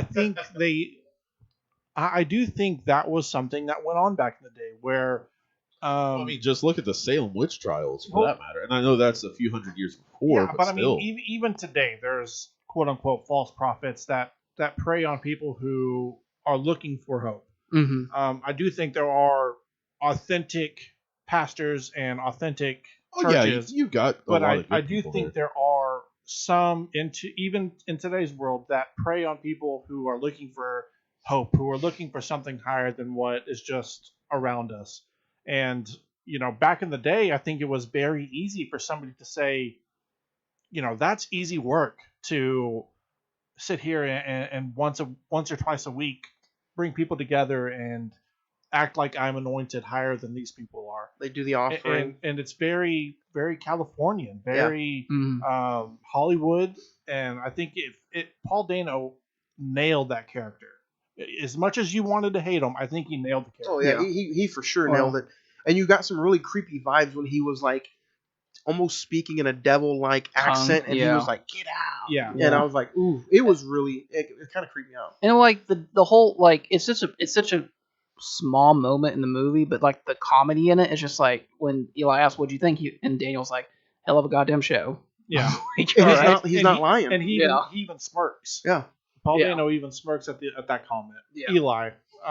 Ed, you were and- talking. Oh, go ahead. I was just gonna say it's the like you said, the back and forth between the two. It's almost like I'm gonna one up you no matter what you do. And they do that through the entire film. Yeah. I mean, I think The chemistry between them was really good. the first round was Yeah. probably when Daniel beats him up in the mud. Yeah. And which is like Eli's timing is so terrible. Like your son goes, quote unquote, son goes deaf, and then you think about where's my money. And I read that when he gets slapped, they didn't rehearse that Oh, scene. no. Like He they beat the shit out he of was him. not expecting that at all, and so it was kind of like they were doing such a good job, and by the end of it, Paul Daniel was just like, yeah, I just got beat up by Daniel Day-Lewis. I've read the same thing almost where if it comes to physicality, Daniel Day-Lewis has it written that he must either hit or take the hit. He doesn't want anything to look fake. Yeah. And I mean, they're wrong, because that makes sense, because literally the eyes of Paul Dano after that were just like bewildered. It was Yeah. just kind of like, are you serious? Did Well, this I mean, really that's- just happen? Okay. Still in character. The Every fuck? time that happens, I'm trying to think back to other incidents where people did that in a movie. The authenticity of that initial shock Mhm. is something that can't be duplicated. Well, and he called. I mean, even though he's getting beat up, Daniel calls him out. It's like, "Hey, you're a prophet. Why are you not healing my son? You know, Yeah. you're worried about your goddamn money. Why don't you worry about healing, making him hear again?" Yeah. And we didn't even talk about it yet, but it had a day after Christmas. I thought this was funny. It was released December 26th in 2007, the day after Christmas. And then it had a budget of $25 million, and it grossed almost $80 million at the box office. Which was his highest grossing film at that point. Yeah. IMDb has it at 8.2, Rotten Tomatoes at 91, Meta's at 93%, and then the Google users have it at 91%.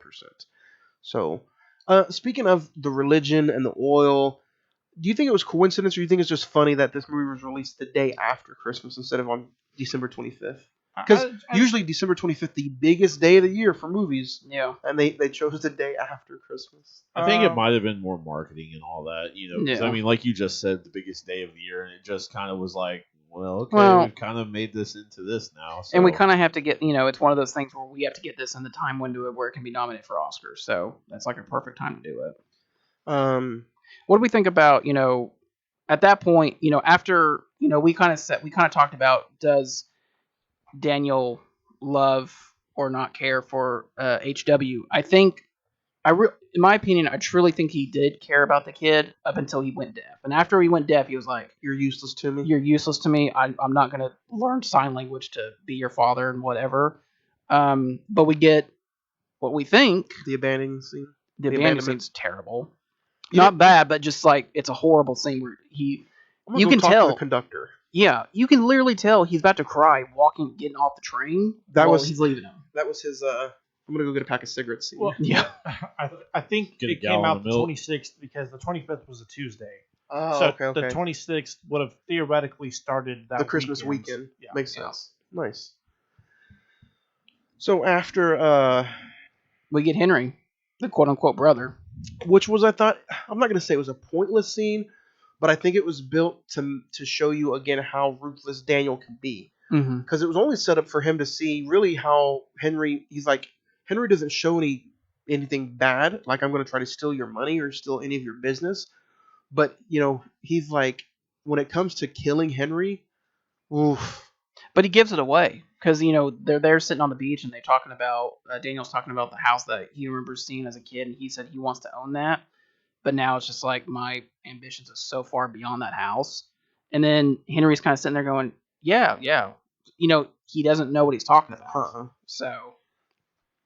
But I do enjoy the scene where he catches on to him and he just blows his face off. Yeah. Then he buries him. So I was trying to catch on, and I might have missed it, but was Henry trying to do anything to Daniel? Because I know he met his brother and they were working, and was it more of just like his brother died, I know what your brother is, so let me try to go out there and I think get a that's better life with him. yeah. that way? I think that's all it was. I don't think he was trying to get 100% of the money or 100% of the profits or even steal anything. No. I literally think think he he saw was an just opportunity. to maybe make a get a life little for better- himself. get a little bit more food in his belly. Yeah. And Daniel Day-Lewis was like, yeah, I'm not having any of this shit. Yeah, no freeloaders. Off But- with his head. But I mean, like even right in that first meeting, he kind of gives himself away. He says, "Well, what do you want?" He says, "Well, I don't want anything, but I want to work." It's like, you can't have both. Well, like, which one do you want? He's like, give me. a But he straight was answer. smart though. He used him while he could, and Yeah. then off to said when he needed to. I don't think his sole purpose was to use him. I think he was actually treating him as his brother, but it was a very cautious, like, I'm treating you as a brother, but you're actually nobody Partner. I know. Yeah. Yeah.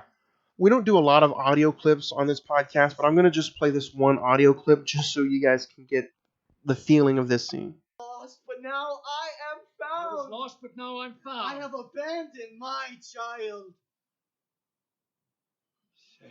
Say it. Abandon my child. Say it louder. Say it louder. I've abandoned my child! I've abandoned my child! I've abandoned my boy!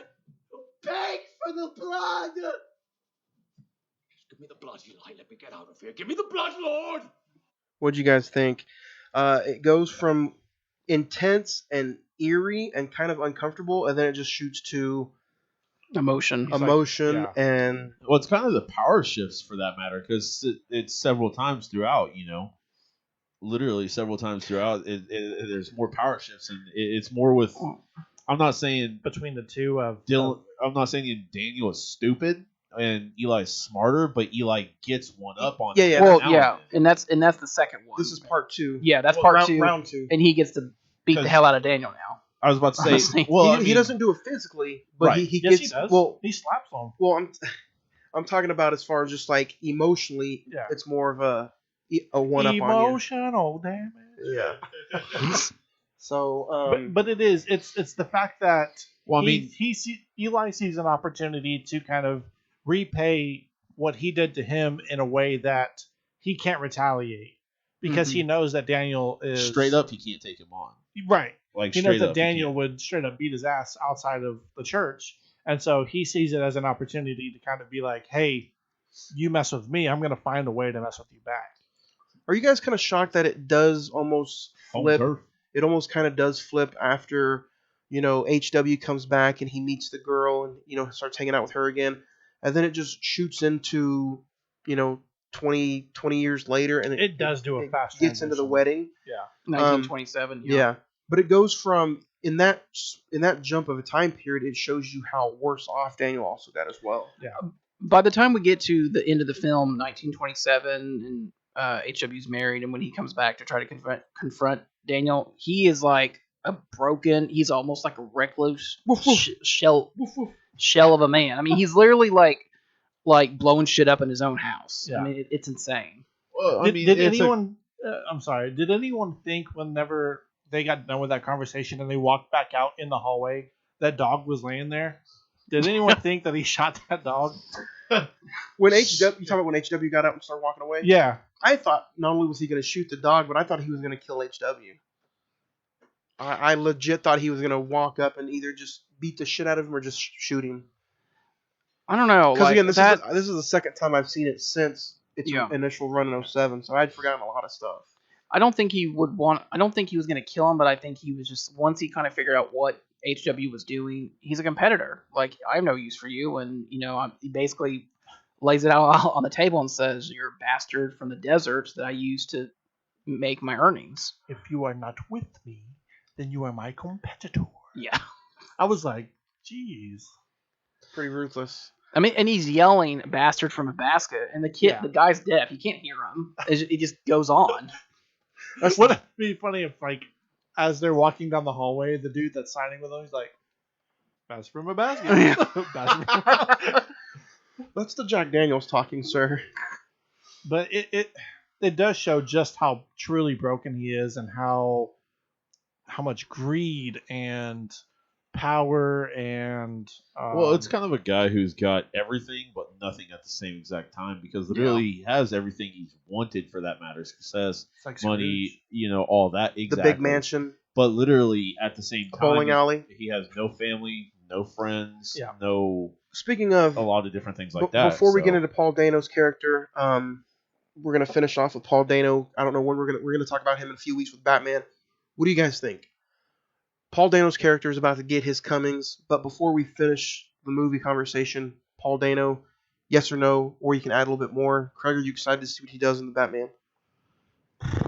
I mean, both roles that I've seen him in lately. have been- Prisoners. Yeah, I Prison forgot about has Prisoners. has been a creepy, sort of twisted character, and I think if that's what he's able to do as He's gonna be the darkest Riddler we've ever the seen. Riddler, yeah, I mean, it's not going to be Jim Carrey. I'll tell you that. That's for sure.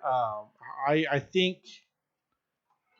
I mean, we've kind of talked about it. I joked about the Batman initially when it came out, but the more and more these trailers are coming out, and the darker and darker you're seeing it become, the more you're kind of hearing like words on what people think. This could be with the Dark Knight. I don't think anything will surpass the Dark Knight, but I think this will be the one that kind of gets the closest, in my opinion. 183, episode 183. We talked about it at the beginning of March. Ed, what about you? Do you think? Are you interested to see what Paul Dano does as the Riddler? Yeah, definitely am. Paul Dano's a good opposite of Daniel Day-Lewis in this, for that matter. I think he's got similar acting chops, for that matter. Maybe not as upper echelon, but definitely a really, really, really extremely high talent, for that matter. But yeah, most of the things that I've seen him in, he kills the role. So yeah, you either hate him, you are creeped out by it. Something is just behind that character that you know he's got in there, and he's just loving to portray, or Zach? at least seems like he does. Yeah, I would agree. I think he's gonna kill it as the Riddler. I think he's gonna be. I think this is honestly, this might be. I know he's done a lot more movies than before this, but I think this might be his coming out party of being like, wow, that guy can act. Um, let's see what else he can do. And so, you guys also talked about him last year with Swiss Army Man when he did the A24 bonus series. That's true. So, the final scene, bowling alley scene, milkshake conversation. What'd you guys think? Paul Dano goes and tries to get his money one last time years later, and then he got his Daniel the final round. Daniel Day-Lewis takes him out for a milkshake and goes bowling. So Goes bowling. yeah, I do just how emphatic Daniel Day-Lewis was with kind of like teasing him initially to get him to say, because Eli did it to him at the church, and so he was able to do it to him there and kind of break him down mentally, which is what Eli did to him at the church. It's almost like the exact same thing, because he breaks him down mentally first, and then he starts hitting him. And then Daniel Day-Lewis does the same thing. He breaks him down mentally, tells him that there's no more oil because he drank the milkshake, and then just straight up beats the shit out of him. kills him with a bowling pin. Yeah. What a way to go. And I like the last movie, the last line of the movie. I'm finished. Yeah. I think whether that's one of those things where I kind of wish the movie went on just a little bit longer to see what happened to him. Just did he get tried or did he just die that night? He has really nothing left. He lost his son. Yeah, he's a millionaire, but his competition is gone. Well, I'm kind of glad there was no Daniel Plainview lived to be 107 years old. Oh, okay, I see what you mean. I if you want to end it, just end it. Yeah. Because his story was told. So yeah, guys, do you have any favorite scenes you want to mention before we get out of here? Zach, we'll start with you. I think the big oil explosion scene is really good. One scene that we didn't really talk about was with Daniel and his brother, where he's talking about like how he has that competition. He hates most people. He's basically like, like we've said it a million times. He's willing to destroy anything that gets in his way. And yet by the end of the movie, I mean, he has destroyed everything. And so, yeah, like I said, he's a millionaire, but he's just a broken shell of a man. So, if I had to name any right offhand, it would be the ending bowling alley scene. The explosion is a fun scene where HW loses his hearing. When he finds out about the truth about that not being his brother, and he shoots him and does away with him. Round 2, I've abandoned my child. Yeah, there's just so many great performances. When he's barking at him like a dog, I think that's hilarious. So yeah, there's a lot of memorable, great acting scenes in this movie. Craig, what about you? I mean, you guys kind of named off all the major ones. One that we didn't even talk about during the podcast was when he goes to meet State, the pipeline. Oh yeah. And they're like, we'll make you a millionaire and you can retire and take care of your boy. And he's like, just like flips the switch. Yeah. And he's like going batshit crazy. He's like, I'll cut your throat. Don't tell me how I need to raise my family. Yeah. And that one, with just how quick he's able to flip that switch, was pretty cool. Edward? Not cool, but good. I'd probably agree with you on the hearing loss scene, for that matter, where the oil derrick kind of just starts throwing up oil. I think that was a really, really invigorating scene, just literally kind of shown what the character is, as well as probably the scene where Paul Dano's character Eli goes up to Daniel Day-Lewis's character Daniel Plainview and is asking for his money back. I personally like that kind of start of the Power play. violent power play of either one of them for that matter. It's kind of crazy how it goes on, but yeah, literally both of them start to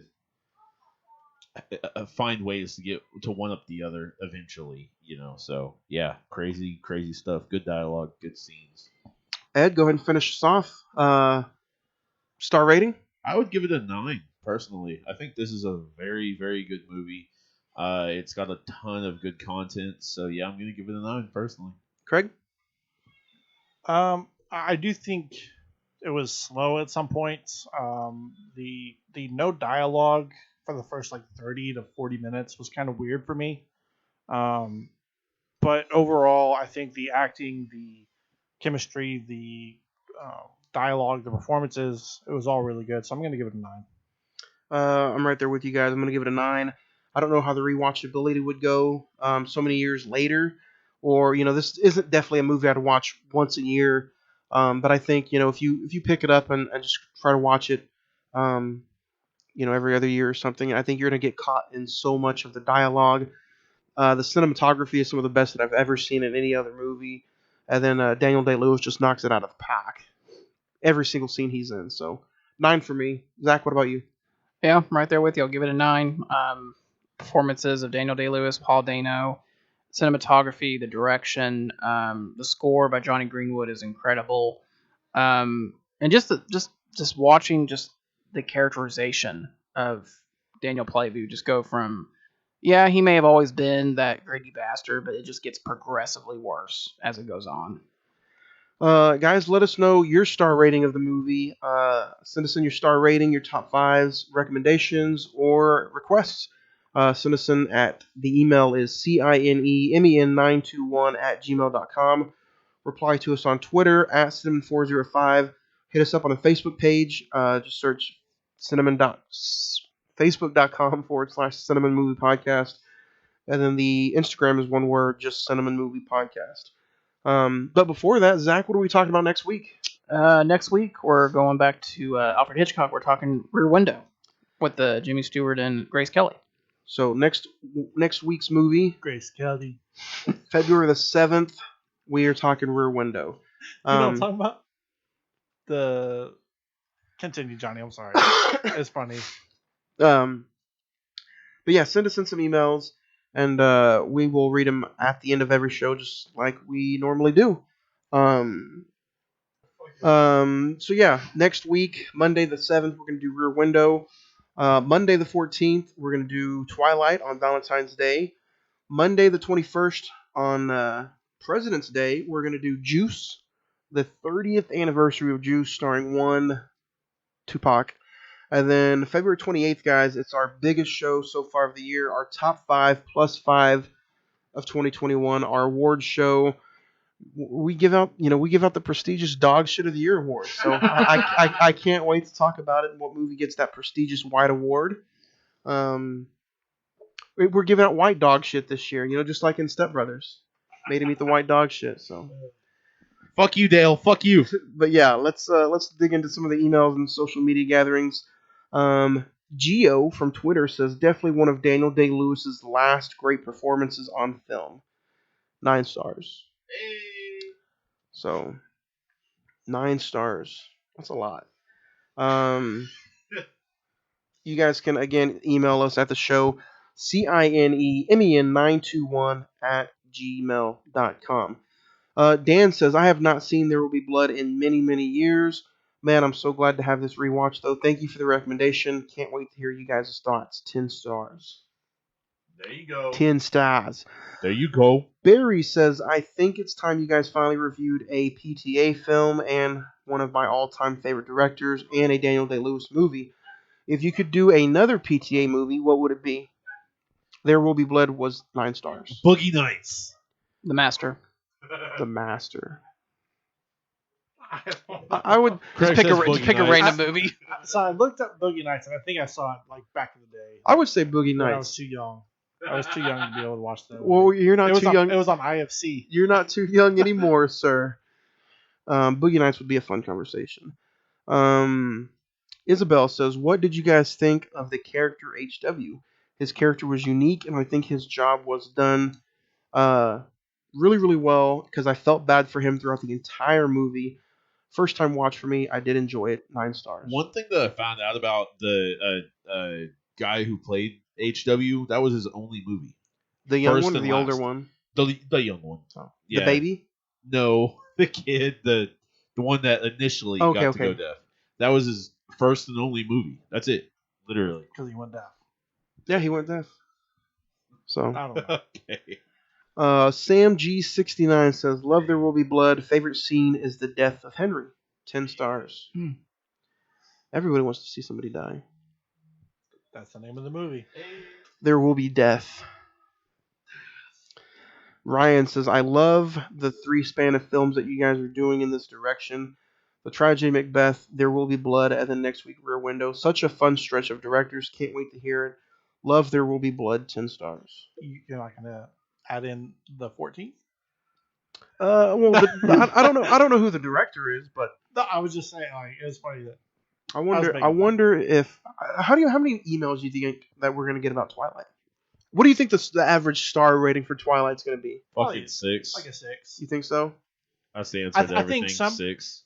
I think some people will really like it. I think people are going to think it's complete dog shit for what it is, and I'll enjoy it. It's I guess. sparkly. It's been almost 5 years since I've seen it. Yeah. What about you, Craig? It's probably been about the same. Ed? Within the past 4 months. So you've watched it in the past 4 months? Within the past 4 months, yes. Zach? Listen, I watched all 6. Dude, I fucking hate Twilight, but I rewatched it and I gave it a 7. I gave it an 8, higher than No Country for Old Men. Hell yeah! No. Dude, probably 10 years. Honestly, I haven't seen that movie in 10 plus years. Nice. It's gonna be a fun rewatch. There is some method behind why we chose Twilight. You know, it's Robert Pattinson's first big movie, and then we're just weeks away from talking about the Batman. Plus, if we have to talk about a love story on Valentine's Day, why not be a creepy, little weird love triangle? How long have you been 17? Yeah. Oh. And that's why we mute Ed. Wow. Alright, I'm going to give you on Zach's mic. Steven says, "My all-time favorite movie, unbelievable story and performances, 10 stars. There Will Be Blood. Amazing." Mavs Couple 613 says, "I hated the feel of Tragedy Macbeth, but holy shit, Denzel's performances was awesome. He acted his ass off. What a performance. I'm there with you guys. It's definitely a travesty if he does not win, but it's definitely something I won't go back and watch again." 6 stars. Yeah, I did not like that movie. Did you watch the whole thing? I could not finish it. How far did you get? The last 20 minutes, dog. The last scene I remember. The old lady walking around like a bird the first 10 minutes? Yeah. No. It was just after he kills the dude with the knife. Oh, so about 30 minutes. No, it was like Probably 40, 45. I got like an hour and 15 in. Oh, you're talking about the second time he killed him. No, that's just the last thing I remember. Like he stabs the guy when he's in bed. That one. That's just the last The thing I king? remember. Oh, But That was about 40 minutes in. yeah. I Halfway. remembered when I stopped it, it was like the bar was halfway. So what? If 40 minutes is halfway, I guess so. But I yeah. Coco Chris says, "My top 5 movies from '07. Number 1, I'll start with 5. Number 5, Juno. Hey. Number 4, The Bourne Ultimatum. Okay. Number 3, Superbad. Hell yeah. Number 2, There Will Be Blood. There you go. Number 1 is Transformers. There you go. Christ, it's I'm Jason sorry. Bourne. Fucking Bumblebee just pops out on the screen. Gabriel says, "There Will Be Blood was fantastic. I can't believe I've never seen this movie. I always watch what you guys review. Thank you for the awesome suggestions. Can't wait to hear you guys' review." There Will Be Blood. That's why we do what we do. Let's see. Sarah97 says, "I think the first hour of There Will Be Blood has a lot of pacing issues, but after that, the movie just goes all in. What a masterpiece. 9 stars." And then this last email, and then we will skedoodle out of here. Nathaniel says, "Do you guys think that race is still an issue when it comes to nominations and winners at the Oscars? Just thought I would ask because of your conversation last week with Denzel." Me personally, I think it's still an issue. I think when you have great actors, and I'm not just talking great, I'm talking about GOAT actors, like greatest of all time when it comes to Denzel. I don't think there's a movie that he's put out that is bad. And I think he deserves just as many, if not more, wins and nominations than somebody like Daniel Day-Lewis. I think Daniel Day-Lewis is great, but I think honestly, some people might hate this, but I think Denzel is greater. I think Denzel has a wide range of acting. I think he can do it all. When somebody like Daniel Day-Lewis won't take the risk to do it all. Yeah. Denzel's Um, much more expendable. Yeah. Well, I mean, yeah, we talk about taking the risk. Macbeth was a risk. Yeah, Like, but he's that- also like that stepped He's out of- classically trained though, so Yeah, he knows how to do that. But yeah. I'm just saying, like, he's believe it or not, before he was in to any of these movies, he is a Shakespearean actor. right. But I'm just saying, like, on film, you would not expect him to take that role as a normal movie going. He did with Fences. He I knocked think it out of what the park. I think what he's going for is basically that black and knowing white that movie isn't basically like a niche. Say, I mean, don't get me wrong, like a Star Wars or a Marvel or even a DC, just a for big that time matter. movie. For you that would, you would matter. think somebody of Denzel's caliber would just be like But that, a but Tom Cruise, like, but I'd that- only want it if it's $1 billion film. But that right there, I think, speaks of his own character. Just Right. because he's like, I remember doing these. Yeah, I'd love to do this again. I Mhm. want another crack. Maybe I can make it better. Maybe I can make and this that's best. somebody who loves his profession, not just for the money and the fame. It's Yeah. somebody But then who again- actually loves his profession. Speaking on that, with problems with race, with, any of the actors guilds or anything like that, I'm not saying they have it, but whatever have you.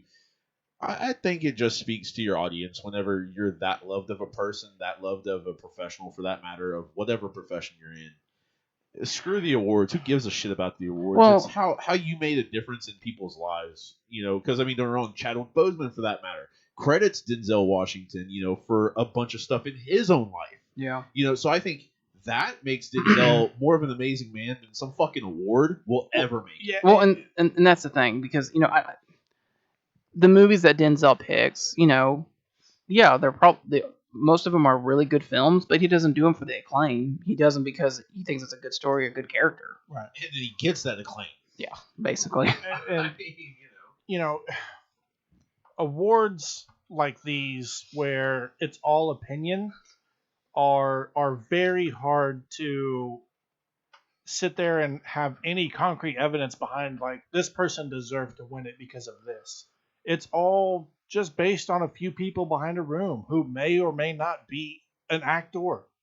The actor. They may not be an actor, they may Zoom not be a director, they may not have anything a part of a movie, but they were just thrown in a boardroom like the college football playoff committee. There you go. Like, Good way to put it, Craig. I'm just Good answer. like saying, like, these people who are given awards are people like you and I who just sit here and think, Whoa. well, you know what I mean. Like, I they're wish just- we can give awards, and we will. We will. Hey, That's why we're. looking for that dog shit of the year award. But that's what I'm saying. Like, I think the issue extends far beyond just winners and losers of awards. I think it's all just a show. I think it's a sham. And the people who do the most in film, I think, know they do the most in film, and they don't need an award to tell them that. Hell yeah. That's the way to put it. Before we get out of here, you guys can send us all kinds of emails like that one or anything else. Social media, Cinemen Podcast, or just send us an email at cinemen921@gmail.com. Next week, it's on to Alfred Hitchcock and Rear Window. We're talking our top 5 overrated directors. Send them in and let us know what you think. Craig, you got anything else before we put the final nail in the coffin for There Will Be Blood? I wish I had something witty. No, I don't. Edward, do you have anything before we head out? Man, if you haven't seen There Will Be Blood, honestly, you're missing out on a wonderful story. Just great all-around story for that matter. So go see it. But no, this is Edward saying I'll see you on the silver screen. Zach, anything before we head out of here?